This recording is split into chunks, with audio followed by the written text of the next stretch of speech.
You're not afraid of failure. You're afraid that you'll succeed. Sounds paradoxical? Perhaps. But take a moment and think about it. What happens if you actually achieve your goal? If you really do what you've always dreamed of, you'll find yourself in territory where there's no room for excuses, where there are no familiar, comfortable walls that protected you from reality. This thought is much more frightening than the idea of failure. Imagine for a second, life as an hourglass. Grain by grain, day by day, it flows through the narrow waist of the present moment, and this flow cannot be stopped or reversed. How many truly productive years do we have in life? 10, 15, 20? Some might say 40, but the point isn't about quantity, it's about the fact that they're not infinite. And right now, at this very moment, the grains of your life are moving from the upper part of the hourglass to the lower. Today, we're talking about the most difficult battle you'll ever fight, the battle with yourself, about how to overcome your own nature which whispers every second, relax, rest, leave it for tomorrow. Why are you pushing so hard? Live like everyone else. Your brain is a massive energy-saving machine. Evolutionarily, it's designed to conserve resources, to choose the easiest path. And this makes sense. For hundreds of thousands of years, our ancestors lived in conditions of constant energy scarcity. Those who learned to save it survived. Those who spent it on unnecessary activities died out. But now we live in a different world. We don't need to hunt mammoths every day to feed our families. Yet our brain still operates according to the old patterns. Thomas Edison once said, "The best thing about life is the opportunity to do something that no one believes in and prove they're wrong." But what's behind this beautiful quote? Thousands of hours of hard work, loneliness, constant struggle with doubt and fatigue. Let's face it, your body will fight you every step of the way. It will demand comfort instead of productive discomfort, instant gratification instead of delayed rewards, familiar paths instead of risky experiments, rest instead of effort, stability instead of change. A simple example from life. You return home after a tough day at work. You have two options: lie on the couch and watch Netflix or go for the run you planned. What does your body tell you? Couch, of course. And what will lead you to your goal? The run, of course. We are what we repeatedly do. Excellence, then, is not an act, but a habit. Aristotle understood this thousands of years ago. But there's a deeper problem. Your psyche resists not just out of laziness. It fears success no less than failure. Jung talked about the shadow, the dark part of our personality that we don't want to acknowledge. In this shadow often lurks not only our flaws, but also our potential. Success is scary. It means change, new expectations, a higher bar. Success means you'll have to give up your personal mythology about "I could if only." It means that now you bear responsibility. It means that you can't blame anyone else. Imagine a young professional who has complained about their tyrannical boss for 10 years. And suddenly, they become a manager themselves. An existential crisis immediately arises. Who am I now? Who will I complain about? Can I handle this? What if I become the same tyrant? Or take a person who is overweight and has for years explained their life failures by this very fact. And then they lose weight, and suddenly realize that the problems remain. What now? Acknowledge that it wasn't about the weight, but something deeper? Mark Manson, in his book The Subtle Art of Not Giving a Fuck, puts it this way: we're afraid that success might change us, or that we might not be able to handle this change. Waiting is a way to hell, wrote Tom Petty. And with each passing year, this truth becomes more obvious. Let's face reality. Time is running out fast. Project this thought onto your life. How old are you? You're 35? 45? How many productive years do you have ahead? If we consider that closer to 70 years, energy becomes much less. Doesn't it seem to you that your real-time resource is much smaller than you thought? And here we face the harsh mathematics of success. Mastery in any field requires approximately 10,000 hours of practice, Malcolm Gladwell's theory. If you work on your goal 2 hours a day, then 10,000 hours equals 13.7 years. If you start at 30, you'll achieve mastery closer to 44. But if you only work on weekends, this path stretches to 48 years.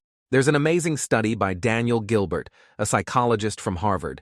He found that people systematically underestimate how much they will change over the next 10 years. We think we've grown and formed enough, but in reality, no. So right now, you most likely underestimate your future. You think there's still plenty of time, that you can start later. But I'll answer you with Seneca's phrase. It's not that we have a short time to live, but that we waste a lot of it. Think for a moment about your life. How much time do you spend on social media, watching TV shows, in endless conversations about nothing? I'm not saying it's bad. I'm saying it's your lifetime, the only resource that cannot be restored. There's a concept in developmental psychology called critical periods. These are time segments when certain skills or qualities develop most effectively. Miss them, and it will be much harder and sometimes impossible to catch up. In early childhood, these are sensory skills. In teenagers, socialization. And what about adults?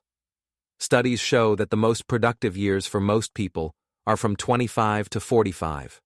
This doesn't mean that after 45 it's impossible to achieve success.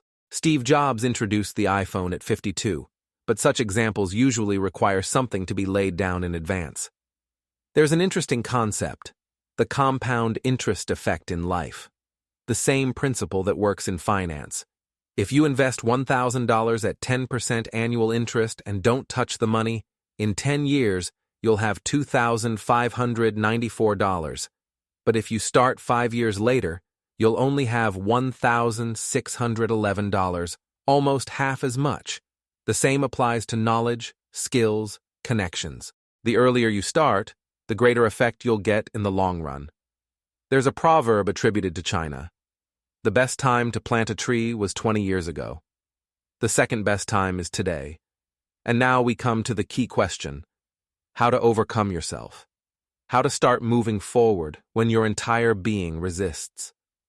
The first step is to see your shadow, as Jung would say.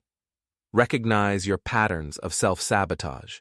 The moment you catch yourself thinking, I'll do it tomorrow, I'm not in the mood, I need to prepare first, I'm not ready yet. Stop. It's your inner enemy speaking to you. Famous writer Elizabeth Gilbert, in her book Big Magic, tells how she talks to her fear. Dear fear, thank you for your concern for my survival, but we're taking this journey together, and here are the rules. You can sit in the back seat, but I'm driving. Start tracking moments when you're escaping from moving toward your goals.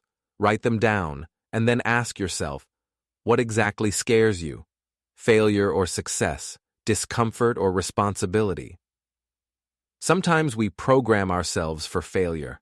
Psychologist Carol Dweck calls this a fixed mindset, when we believe our abilities are fixed, not flexible. Hence the phenomenon, if I can't do it perfectly, better not to do it at all. Familiar situation? Write a book but not do it because I'm not Shakespeare. Start a business but not do it because I'm not Elon Musk. Motivation is an unreliable resource. It comes and goes like the tides. Don't build your plans on it. James Clear in Atomic Habits emphasizes, you do not rise to the level of your goals.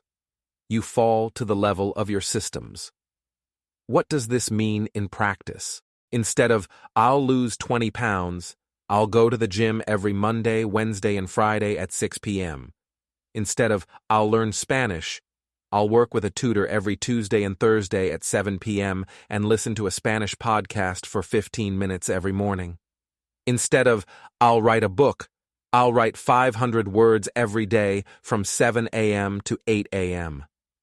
Systems don't need motivation. They work on autopilot, like brushing your teeth. You don't do it because you're motivated, but because it's part of your routine schedule. Sometimes the biggest obstacle is the scale of the goal. It's so large that it paralyzes. The solution? Break it down until the first step becomes so small that it's impossible not to take it. Psychologist B.J. Fogg, developer of the behavior change model, calls these tiny habits. Instead of run 3 miles every day, just put on running shoes. Instead of write a chapter of the book, write 1 sentence. Instead of call all clients, call 1. The key point: you can always do more than you planned, but your brain shouldn't feel the burden of a big task. The micro-step strategy destroys the inertia of inaction, and the law of inertia in life works the same as in physics. A body at rest tends to stay at rest. A body in motion tends to continue moving. The deepest level of change is not behavior change, but identity change. Not, I'm a person trying to quit smoking, but I'm a non-smoker. Psychologist Benjamin Hardy writes about it this way: when your identity matches your desired future, the future pulls you towards it. Sounds a bit esoteric? Maybe. But it works. Our brain seeks consistency between who we consider ourselves to be and how we behave. If you call yourself an entrepreneur, then your subconscious pushes you to act like an entrepreneur. If you call yourself a writer, then you'll write, even when you don't feel like it. So it's important to ask yourself, who do I need to become to achieve my goal? Your environment shapes you more than you realize. Neurobiologist and psychiatrist Bruce Perry put it this way: the most powerful drug is another person. The nerve cells responsible for empathy, mirror neurons, automatically tune us to those around us. We begin to involuntarily copy their behavior, thoughts, values. If you want to succeed in some field, find people who are already there and spend time with them. One of the most effective ways to overcome your own resistance is to surround yourself with people for whom the desired behavior is the norm. Want to be an entrepreneur? Attend business meetings, find a mentor, communicate with people who are already making money the way you want to. Want to write a book? Find a writing club or support group where people regularly create texts. In an environment of like-minded people, what previously seemed like excessive effort becomes a common thing. Everyone here does it. Breakthrough happens not when you get more information, but when you make a difficult decision. Albert Einstein once noted, "We cannot solve our problems with the same thinking we used when we created them." You need to become someone else to get different results. Sounds banal? Perhaps. But behind this is a deep psychological truth. Our behavior is a function of personality. Changing behavior for a long time is only possible by changing the personality. It's not an easy path. Psychologists call this process ego death, when we let go of part of our old identity to become someone new. As a life example, a person who has been afraid of public speaking for years. For them, the path to success is not just learning to speak, but becoming someone new, a person who speaks freely in front of an audience. And in this process of transformation, there is a moment that psychologists call the dark night of the soul, when you are no longer who you were, but haven't yet become who you will be. An unpleasant, uncomfortable state that we instinctively avoid.